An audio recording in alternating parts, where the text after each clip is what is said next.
Student आइल्स exam शुरू होने से पहले वाले 24 घंटे और उसके बाद एग्ज़ाम वाले दिन जो हम रीडिंग, लिसनिंग और राइटिंग में 3 घंटे स्पेंड करते हैं वो बहुत ही ज़्यादा मुश्किल होते हैं। तो इस वीडियो में स्टूडेंट्स हम बात करेंगे कि ये जो 24 घंटे हैं ये आपको कैसे स्पेंड करने हैं, क्या करना है, क्या नहीं करना है और एग्ज़ाम वाले दिन आपको क्या क्या चीज़ों का ध्यान रखना है जिससे कम से कम आपका हाफ से लेके 1 बैंड तक आराम से इंक्रीज हो सकता है। सबसे पहले हम शुरुआत करते हैं कुछ जनरल टिप्स की जो आपको अपने माइंड में रखने हैं। सबसे पहले स्टूडेंट्स मैं बताना चाहूँगा कि आप लोगों को स्ट्रेस बिल्कुल भी नहीं लेना है। बहुत सारे स्टूडेंट वोकैबुलरी, फ्रेजेस और कुछ और प्रकार का जो मटेरियल उनके पास होता है उसको याद करने की कोशिश करते हैं। देखो स्टूडेंट, अगर आप ऐसा करेंगे तो आपको याद तो कुछ होने वाला नहीं है, लेकिन आपके माइंड के ऊपर स्ट्रेस जरूर बढ़ जाएगा। तो मैं आप लोगों को रिक्वेस्ट करूंगा कि 7 से 8 आवर्स कम से कम आपको स्लीप लेना है, जिससे आपको अपने एग्जाम वाले दिन एनर्जाइज रहने में हेल्प मिलती है और आप लोग थका हुआ महसूस नहीं करेंगे, क्योंकि जिस दिन आपका एग्जाम होता है आपका माइंड और बॉडी दोनों फ्रेश होने बहुत ज्यादा जरूरी है। नंबर 3 सबसे इंपॉर्टेंट है स्टेशनरी। बहुत सारे स्टूडेंट अननेसेसरली पेंसिल, इरेजर को कैरी करते हैं। स्टूडेंट्स, आप लोगों को भी पता है कि आईएलटीएस ने रूल चेंज कर दिया है, अब पेंसिल आप लोगों को अलाउड नहीं है। आप अपना कोई फेवरेट पेन उसको जरूर कैरी कर सकते हैं, जिससे आपको लगता है कि आपकी हैंड राइटिंग थोड़ी अच्छी आ सकती है। बाकी सारा कुछ आपको एग्जाम में अवेलेबल होता है, जरूरत नहीं होती है। उसके बाद स्टूडेंट मैं बताना चाहूंगा आपको एग्जाम वाले दिन एग्जाम में जल्दी नहीं पहुंचना है। 1 आवर पहले आप पहुंच सकते हैं, ये रीजनेबल है। बहुत सारे स्टूडेंट 2-3 घंटे पहले पहुंच जाते हैं, तो इससे होता क्या है कि आपका माइंड और आपकी बॉडी थकना स्टार्ट हो जाती है जब तक आपका एग्जाम होगा। तो प्रोबेबली एग्जाम आइल्स का 1 बजे स्टार्ट होता है, तो आप लोग 11:30-12 बजे तक वहां पे पहुंच सकते हैं। क्योंकि स्पीकिंग आजकल पहले होती है तो रजिस्ट्रेशन वाला पार्ट आपका पहले ही कंप्लीट हो जाता है, तो इवन कि आप 12:30 बजे भी पहुंच जाते हैं तो भी कोई दिक्कत नहीं है। स्टूडेंट्स, आपको भी पता है राइटिंग सबसे पहले होती है, तो सबसे पहले हम राइटिंग की बात करते हैं। तो सबसे पहले स्टूडेंट आप लोग जितने भी स्ट्रक्चर्स हैं ऐसे के, जैसे डिस्कस बोथ पॉइंट हो गया, एग्री डिसएग्री हो गया,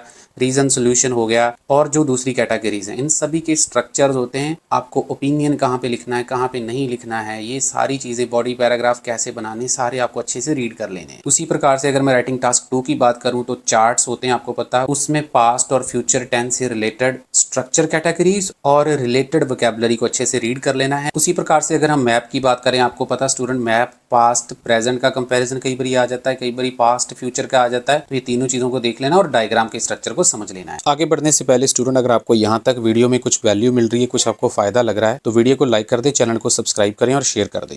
अब हम बात करते हैं एग्जाम वाले दिन राइटिंग में क्या क्या चीज को ध्यान रखना है। टास्क 2 कोशिश करिए स्टूडेंट सबसे पहले आप लोग अटेम्प्ट करें, क्योंकि उसकी वेटेज ज्यादा होती है, नियरली 6 बैंड के आसपास उसकी वेटेज होती है। सबसे पहले तो क्वेश्चन को अंडरस्टैंड करें, उसके ऊपर 1-2-3 मिनट लगाएं। कोई स्टूडेंट आपके आसपास डायरेक्टली लिखना शुरू कर देता, आपको उसको निगलेक्ट कर देना है। आप अपने क्वेश्चन को पहले अच्छे से समझे, फिर लिखना स्टार्ट करें और कोशिश करें कि कुछ ना कुछ रफ नोट्स आप लोग बना लें क्वेश्चन पेपर की बैक साइड के ऊपर, क्योंकि पेंसिल का यूज मैंने आपको ऑलरेडी बता दिया, बंद किया हुआ। तो पेन से आपको लिखना है तो आप लोग इतनी ज्यादा कटिंग भी नहीं कर सकते हैं, इसलिए आपको कुछ नोट्स पहले ही बना लेने हैं, ऐसे का जो स्ट्रक्चर है उसकी बॉडी कि क्या क्या चीजें, क्या क्या मेरे पास पॉइंट्स हैं, ताकि आपको दोबारा देखना ना पड़े। उसी प्रकार से टास्क 1 की बात करूं तो बहुत ही ज्यादा ध्यान से आपको टेंस का ध्यान रखना है। ज्यादातर ग्राफ्स पास्ट में आते हैं, लेकिन फ्यूचर में भी आ सकता है, ध्यान रखना है इस चीज का। और पॉसिबल हो सके तो प्रूफ रीड जरूर कर लेना। आपके पास जो लास्ट में 3-4 मिनट बचे होते हैं उसमें कुछ ना कुछ कॉमा, फुल स्टॉप वगैरह कहीं रह गया है तो उसको जरूर ठीक कर लें, हाफ बैंड आपका इंक्रीज हो जाता है, क्योंकि पंक्चुएशन राइटिंग में बहुत ज्यादा इंपॉर्टेंट होती है। आगे हम कुछ जनरल रूल की बात कर लेते हैं। स्टूडेंट, आपको मैं रिक्वेस्ट करूंगा कि एग्जाम स्टार्ट होने से पहले बहुत ज्यादा पानी आप लोगों ने नहीं पीना है, क्योंकि इससे बहुत सारे स्टूडेंट को बाद में यूरिनेशन की प्रॉब्लम होती है। और मैं बताना चाहूंगा राइटिंग सेक्शन खत्म होने के बाद अगर आपको ऐसा लग रहा है कि आपको वॉशरूम जाना है तो आपको जाना है, मतलब आप ये मत देखते रहो कि कोई उठेगा तो मैं फिर ही जाऊंगा, क्योंकि अगर आप लोग स्केर्ड हो जाएंगे, आप लोग हेजिटेट करेंगे तो उसका इफेक्ट आपकी कंसंट्रेशन के ऊपर पड़ेगा, क्योंकि नेक्स्ट जो मॉड्यूल होने वाला है वो है लिसनिंग मॉड्यूल। अब हम स्टूडेंट्स बात करते हैं लिसनिंग मॉड्यूल की। 24 आवर्स पहले मैं आप लोगों को रिक्वेस्ट करूंगा स्टूडेंट, एक स्टैंडर्ड लिसनिंग टेस्ट जरूर कर लें, जिसमें कम से कम 20 ब्लैंक्स हों और 20 एमसीक्यू और मैचिंग वाले क्वेश्चन मिलाकर क्वेश्चन हो। इससे आपका कॉन्फिडेंस बढ़ेगा और ये कोशिश करें एग्जाम कंडीशन कंडीशन में करें, जिस भी रूम में आप लोग बैठे हैं वहां पे कोई भी आवाज या डिस्टर्बेंस नहीं होनी चाहिए, किसी को भी अलाउ मत करें कि वो आपको डिस्टर्ब करे। प्रॉपर एग्जाम कंडीशन के अंदर प्रैक्टिस करें। उसी प्रकार से लिसनिंग का जब एग्जाम होगा तो एग्जाम में आप लोगों को सबसे पहले तो एक लंबा सांस लेना है और डबल चेक करना है कि आपके जो हेडफोन्स हैं जब वो रफ ऑडियो प्ले करते हैं तो आपको मेक श्योर करना है कि आपके हेडफोन अच्छे से चल रहे हो। और उसके साथ आपको इंस्ट्रक्शंस को बड़े अच्छे से देख लेना है। एग्जाम्पल के तौर पर जैसे ये वन वर्ड एंड और अ नंबर, इसमें एंड भी लिखा हुआ है और भी लिखा हुआ है, तो ये बहुत ज्यादा कंफ्यूजिंग क्वेश्चंस होते हैं। इसमें एक नंबर भी आ सकता है, एक वर्ड भी आ सकता है, तो स्टूडेंट सिर्फ वन वर्ड को अंडरलाइन कर लेते हैं जिसकी वजह से उनके आंसर गलत कंसिडर किए जाते हैं। ध्यान रखना आपको इस बात का। और जैसे ही लिसनिंग स्टार्ट होती है, जितने ज्यादा क्वेश्चन आप रीड कर सकते हैं आपको करने चाहिए। ये नहीं होना चाहिए कि आपको पहले 5 क्वेश्चन रीड करके बैठ जाना है। सेकंड सेक्शन तक जितने भी आप कर सकते हैं आपको करने चाहिए। अंडरलाइन करिए मेन जो कीवर्ड हैं। और लिसनिंग करते करते स्टूडेंट अगर आपको कोई भी टेक्निकल इशू आपके हेडफोन्स में लग रहा है तो आपको अपना हाथ रेज करना है। कई बार एक हेडफोन चल रहा होता है दूसरा नहीं चल रहा होता, तो आपको लिसनिंग करते रहना है। जैसे ही लिसनिंग का सेक्शन खत्म होगा उसके बाद इन्विजिलेटर आपका हेडफोन चेंज करेंगे। अगर आपने बीच में छोड़ दिया तो फिर दोबारा लिसनिंग प्ले नहीं होगी। इसलिए मैं रिक्वेस्ट करूंगा कि अगर कुछ ऐसा होता है तो हाथ रेज करके लिसनिंग करते रहिएगा, लिसनिंग को मत छोड़िएगा। और लास्ट में बताना चाहूंगा, मेक श्योर करिएगा कि आपके सारे के सारे आंसर अच्छे से ट्रांसफर्ड हैं। कैपिटल में भी कर सकते हैं, स्मॉल में भी कर सकते हैं, कोई हार्ड एंड फास्ट रूल नहीं है, लेकिन वो लेजिटिमेट होना चाहिए, वो अच्छे दिखने चाहिए जो भी आपने लिखा है। लास्ट में हम बात करेंगे रीडिंग मॉड्यूल की। 24 घंटे पहले आपको पता है आपकी सांसें अटकी होती हैं, तो एक दिन पहले तो आपको पूरा रेस्ट करना, लेकिन उससे एक दिन पहले आपको कम से कम एक अनयूजुअल रीडिंग पैटर्न की प्रैक्टिस करनी है, जो मैं आपको हमेशा बोलता रहता हूं। अभी आपने देखा रिसेंट एग्जाम में अनयूजुअल रीडिंग पैटर्न आ रहा है, सिर्फ 3 ब्लैंक्स आई हैं, बाकी सारा क्वेश्चन डिफरेंट आए हैं, तो स्टूडेंट उसमें फंस रहे हैं। तो 2 दिन पहले आपको अनयूजुअल की प्रैक्टिस जरूर कर लेनी है और उससे एक दिन पहले एक स्टैंडर्ड रीडिंग जिसमें कैम्ब्रिज पैटर्न होता है वो आपको जरूर प्रैक्टिस कर लेना है। इससे ज्यादा आपको और कुछ करने की जरूरत नहीं है, ना आपको कोई वोकैबुलरी पढ़नी है और ना ही आपको कुछ 3-3, 4-4 रीडिंग सॉल्व करनी है। इससे आपका फायदा नहीं होगा, नुकसान जरूर हो सकता है। स्कोर्स की आपको कोई टेंशन नहीं लेनी है, स्कोर ज्यादा आ रहे हैं कम आ रहे हैं उससे कोई फर्क नहीं पड़ता, बस आपको रीडिंग करके देखनी है with in the standard time limit. और रीडिंग एग्जाम वाले दिन सबसे पहले स्टूडेंट आपको इंस्ट्रक्शंस को केयरफुली रीड करना, जैसे मैंने आपको अभी बताया लिसनिंग वाले में। इसमें क्या होता है कि हम लोग ट्रू फॉल्स की जगह पे यस नो लिख देते हैं या फिर यस नो की जगह पर ट्रू फॉल्स लिख देते हैं। ये गलती बहुत ज्यादा कॉमन है, ध्यान रखिएगा इस बात का। और कई बारी बॉक्स वाली ब्लैंक्स भी हमारी बहुत सारी गलत हो जाती हैं, आप लोग स्क्रीन के ऊपर थोड़ा सा देख सकते हैं। इसमें आपको